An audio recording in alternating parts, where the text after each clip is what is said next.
Hello everyone, and welcome to game number 3 of the Leon Masters 2018 match between Wesley So and Ramesh Babu Praggnanandhaa. Now, before I get into this game, there is quite an alarming matter I have to discuss with you. Yesterday, I posted a story on Instagram, and it was supposed to be just for fun. I posted a position from the game, Rashid Nejmedinov versus Oleg Chernikov, and I asked what move did Nejmedinov play in this position. Here, I have it here, and I thought like 99% of my subscribers should know this game, as it is one of my favorite games, and it is a video that has the most views on this channel, some 1.7 million views. So this is the position, and I asked there, what move did Nejmedinov play here? Queen captures on f6 or queen to h6.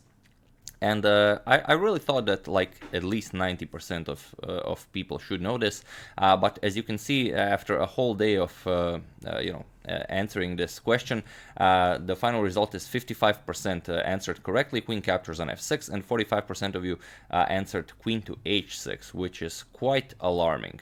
So I really think everyone should know this game. It's a phenomenal game, as I did make a video on it. I will put a link in the description below.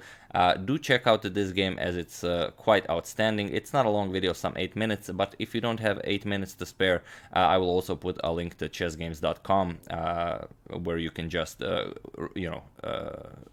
check out the moves of the game. So, that being said, I will ask this question once again after like maybe a week. So I hope the resulting answer will be like at least 90%.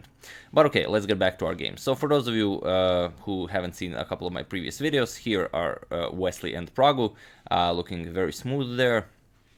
And a lot of you may have missed this game for a specific reason, but I'm sure you will enjoy it. So let's check it out. Wesley has the white pieces, and he plays d4.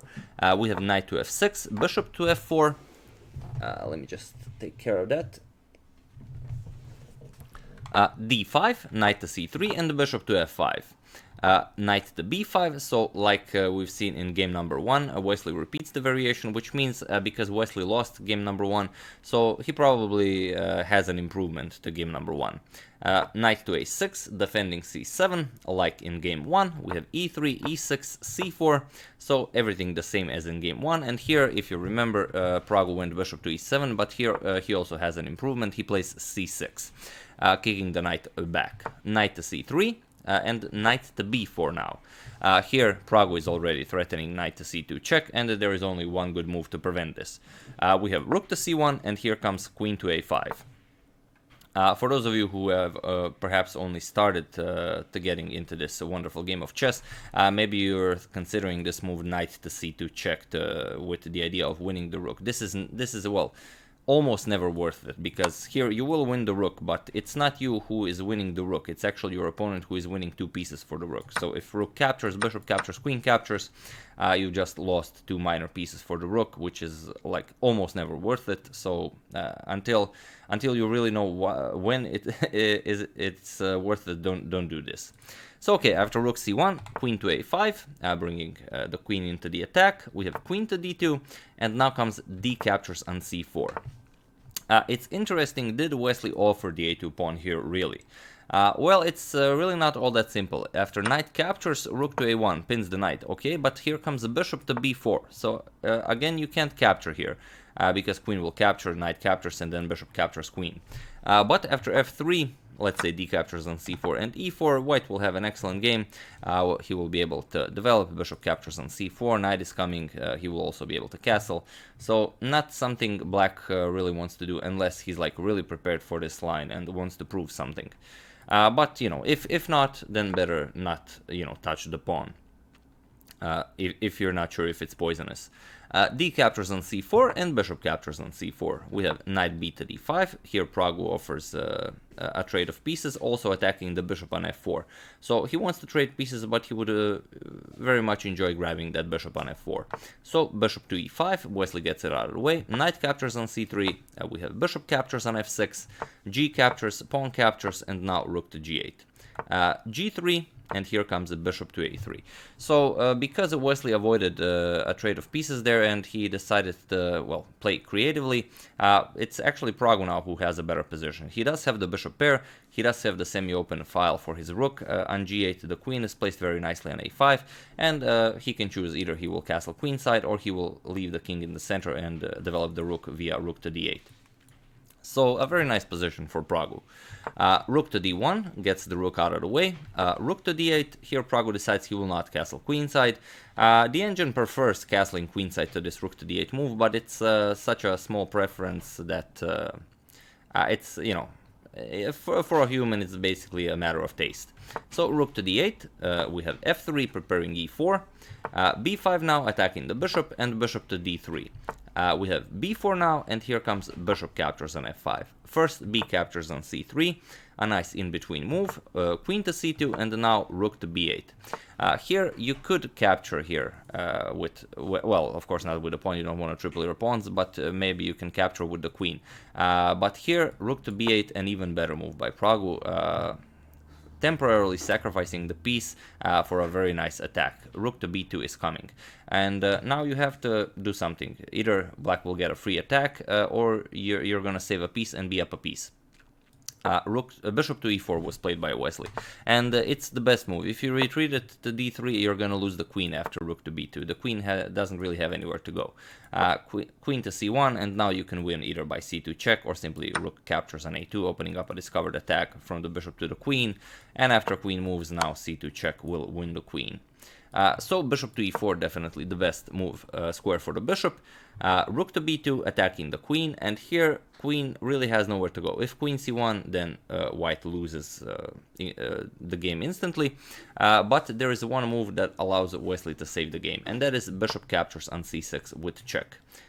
King moves, and now queen to a4. Because the bishop is now on c6, the bishop is guarding the a4 square, and the queen now has an escape route. Queen captures on a4, bishop captures on a4, and c2 now. This is the position Praggu had in mind, and here there's really nothing to do but to give back the extra piece. If you try to keep the extra piece, for example, rook c1, getting the rook out of the way, then rook b1 will win the game immediately. If you capture, black gets a queen, and, well, if you capture here, then rook captures, king d2, rook c8 is coming, and it's a completely winning position for black. White can never develop the knight, the rook, and it's only a matter of time. So after this c2 move, Wesley decides to give back the piece. We have bishop captures on c2, rook captures on c2, and now knight to h3. Wesley managed to activate the knight, and now the rook can come into the game. Bishop to b4 check, king f1, and now rook g to c8. Still waiting with that rook captures on a2, you know, better to improve the position first. Rook to g1, and now comes rook captures on h2. Knight to f2, locking that rook on the h2 square. Rook to c2, now threatening to capture the knight on f2, and now comes rook to g2. Rook captures, king captures, and now, while you could grab the pawn now, it's even better to play bishop to d2, going after the e3 pawn.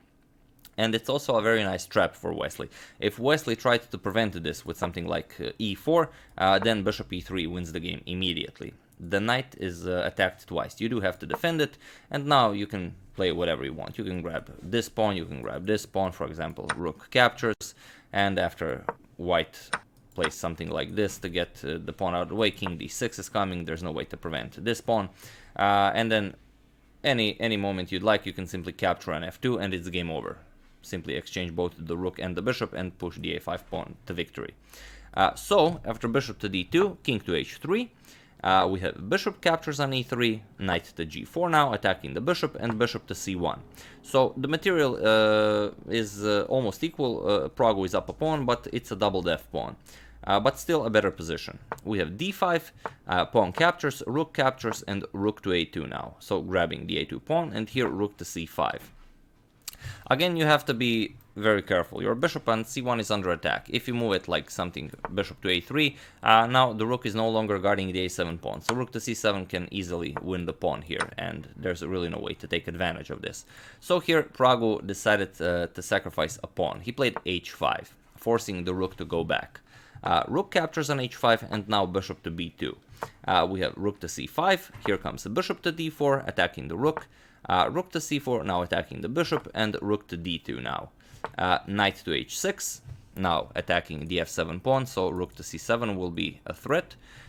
So king to e6, not allowing rook to c7 to come with check.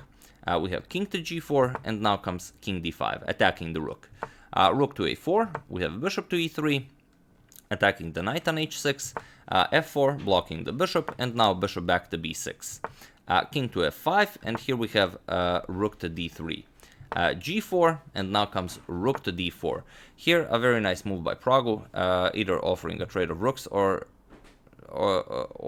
forcing the white rook to move back. Of course, you don't want to trade rooks because then the a pawn would be too powerful. We have rook to a6, and it is a really passive square for the rook, but it's really hard for Praggu to take advantage of the passive rook. Bishop to c7 is played here. Here Praggu offers the a7 pawn, but of course Wesley will not capture it. If Wesley captured this, then rook captures on f4 would be checkmate, as there is nowhere to go. So after bishop to c7, king captures on f6 is played. We have rook captures on f4 with check, king g7, and now bishop back to b6, still locking the rook on a6. We have g5, king to e6, and now comes rook to a2. Rook to f3, preparing to meet rook e2 with rook e3, blocking. So rook e2 is played, rook e3. Again, Wesley cannot afford to exchange rooks because then the a-pawn will be too powerful. Rook to g2, and now rook to f3. Here, rook back to e2 check was played, rook to e3, and here rook back to g3. And after rook back to f3, they decided to agree to a draw.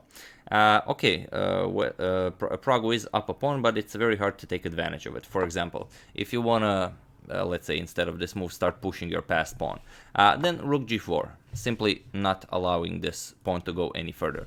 And after rook d3, preparing rook d4 to block the rook's defense of the a4 square, you simply check, king moves, and now rook to a4. And after you block this, now comes rook to a2.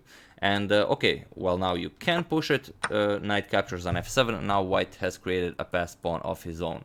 So you can start moving your passed pawn, but then white will get a passed pawn of its own. And since it's pretty far away to decide to do something this rash in a rapid game, after this rook g2, rook f3 was played by Praggu, and they agreed to a draw. So yeah, that's the game. I do hope you enjoyed it. Game number 3 ended in a draw. So first game went to Praggu, game 2 went to Wesley, then this game was drawn, and we also have one more game, and I'm probably going to show that game as well. I would like to thank Scott Adams, Tony Moat Guitar, Julian Schoen, Sasha Marusic, and Dan Phelps for a contribution to my channel. Thank you a lot, I really appreciate it. As usual, you can check 2 of my previous videos here. Thank you all for watching, and I will see you soon, most likely with game number 4 of Wesley versus Praggu. And do check out the game Nejmedinov versus Chernikov. It's a blast, and after a week when I repeat this question, I would really like to see at least 90% of you answer correctly. See you soon.